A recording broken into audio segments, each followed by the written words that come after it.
All right, so we're sitting here with Victoria Covarrubias, and we're talking a little bit about College Signing Day and their journey at Summit. So tell me, how has your journey been here at Summit? My journey has been long and very nourishing. Ever since I got here from the 7th grade, I've really felt a strong, supportive community around Summit, and I'm really glad to have experienced that, especially coming from a school that didn't emphasize college readiness and didn't really advocate or support their students. It's really empowering to come to Summit. Yeah, it's a nice feeling to come somewhere and feel like this is where I'm meant to be, or this is where I'm going to grow into something that I want to be. So that's awesome. Tell me a little bit about how did you hear about Summit? And, you say that you're coming from a different school, so kind of what area is that? Well, I live in El Laredo, Texas, so I initially heard about Summit through my family who moved with us for a period of time, and they just really talked me into applying to the school. And coming from a school where they didn't emphasize college readiness, I took the chance, and ever since I've been here. That's definitely a long drive just to do in the mornings. I know that personally. It's hard to get up in the mornings, and you have to get up extra early just to be here on time, and to make it all the way from Alvarado, Texas, that's a way to go. So you definitely want to be here since you make that sacrifice to get here, and that your parents actually want you to be here. So that's really awesome. Let's talk a little bit about, how has it been at Summit? What are some things that you've done or that you've kind of participated in? I really like the science class here, and me and my friends were like, okay, we should just join science fair. Do it. We'll see what happens. So I did science fair for 2 years, and we placed at state twice. And then after that, I really focused on my community service. So I joined Key Club, National Beta, and Spanish Art Society, and we do a lot of stuff dealing with community service in those clubs.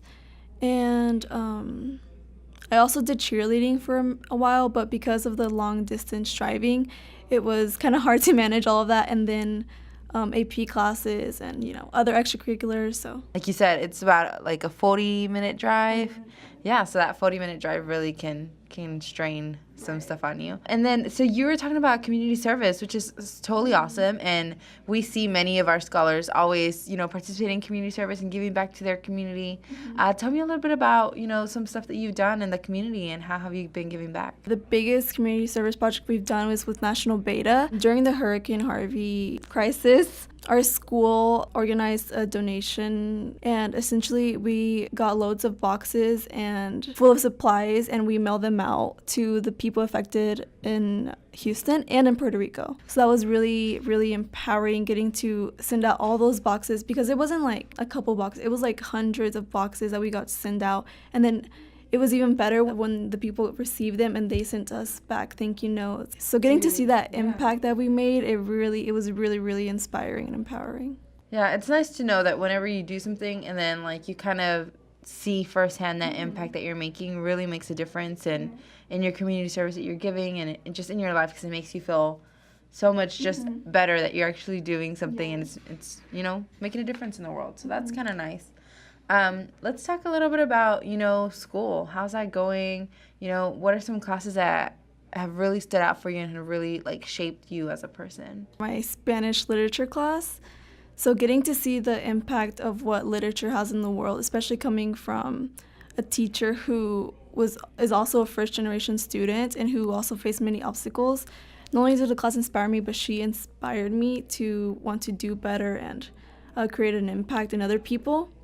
I feel like that's one of the classes that really, really got to me and showed me that I could do anything that I wanted to. It's nice to have teachers or just a mentor, someone there that can really help you see, that your future is extremely bright out there.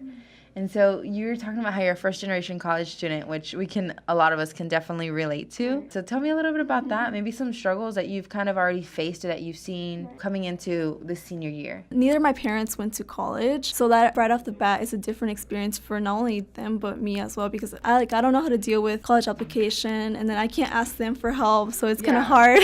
And they're definitely loaded college applications, papers after papers after papers. So this is their first time going into it as well, so it's been a learning process for both of us, but I'm glad that it's happening with me because I do have a younger sister, and she looks up to me, and thankfully my parents now know what to do with the college application process. Has the school offered any help or any guidance for you and your parents? Definitely. I've actually had meetings with Miss Woodhouse recently, And my parents have also assisted to those, and they don't speak English, but everybody here makes them feel comfortable, and they're all trying to help them, make them understand what the process is going to be about and how to best transition me from high school to college. It's nice to have that feeling and to have that support, especially for your parents who I'm sure are very nervous that you're going to be, taking on this big journey and starting basically like a new life in a sense. Have you, talked about a few colleges that you're interested in or that you might be going to your parents and to everybody else? Yes. I've talked to them about Babson College, Smith College, College of the Holy Cross, and other universities up in the Northeast Coast. And they're really excited about the same time. It's really far away. And thankfully, my parents are very supportive with that. They understand that, it's bound to happen, and they're full-on supportive. That's good. It's a good feeling to have, especially knowing that they're going to support you and definitely just go along with your choices. So tell me a little bit about why you're looking at those universities. Well, I want that out-of-state experience, and I've never been away from home, so I definitely do want to experience something else besides that. But also because a lot of those schools offer good financial aid packages compared to schools in Texas, so I just really want to take advantage of that and, Let's talk about what kind of advice would you possibly give your sister or maybe your cousins that attend here as they're getting ready to, take this next step as well through getting to senior year? My advice would be just to work hard and persevere through any obstacles. You don't have to be smart to persevere and get to where you want. You just have to have a strong work ethic. And as long as you have that, I think it's enough for you to get to where you want. And also in regards to your senior year and admissions processes, start as soon as possible with all your college applications, your essays, and really get to build a strong relationship with your counselors, I believe is the most important. Yeah, it's nice to have that relationship with your counselors so they can really get to know you and really support and help you. Right. How do you feel that they have helped your decision and helped you get to where you're at? They've always implemented a balance between what's good for you and what you want or where you see yourself, and I think that's helped a lot. And also in terms of my personal experience with Babson College, they understand that it's a great opportunity, but they also want me to be happy in terms of where I go. And they've also expressed their support in allowing me to visit other options. Yeah. That's super cool to have someone to kind of like help guide you and help, get you to where you need to be, especially being a first-generation college student and then kind of really feeling like lost, like, I don't know what I'm doing and why do I have to sign 100 papers at one time? Yeah, so it kind of makes sense. So that's really good. Let's talk about College Signing Day. It's literally right around the corner. So I'm very excited because for the past 7 years, I have been attending the College Signing Days here at Summit. And I'm really looking forward to it. And I can't wait to attend. But I'm also nervous because I've heard of, horror stories where people forget their names or even the college that they're attending to. And that's something that I'm really looking forward to. Yeah, the adrenaline definitely kicks in that day, and everybody is just like kind of like running wild in their brain. So that always happens. But as long as you stay calm and collected. So who's gonna be out there supporting you for College Signing Day? Both of my parents are gonna be out there supporting me, and hopefully my sister. But I don't know if she's gonna be able to make it. So. Yeah, and then you also said you had other cousins that attend Summit as well, so hopefully they're going to be out there supporting you as well. Are you kind of planning on going all decked out with the school that you chose, or, do you have a plan on how you're going to get on the stage already?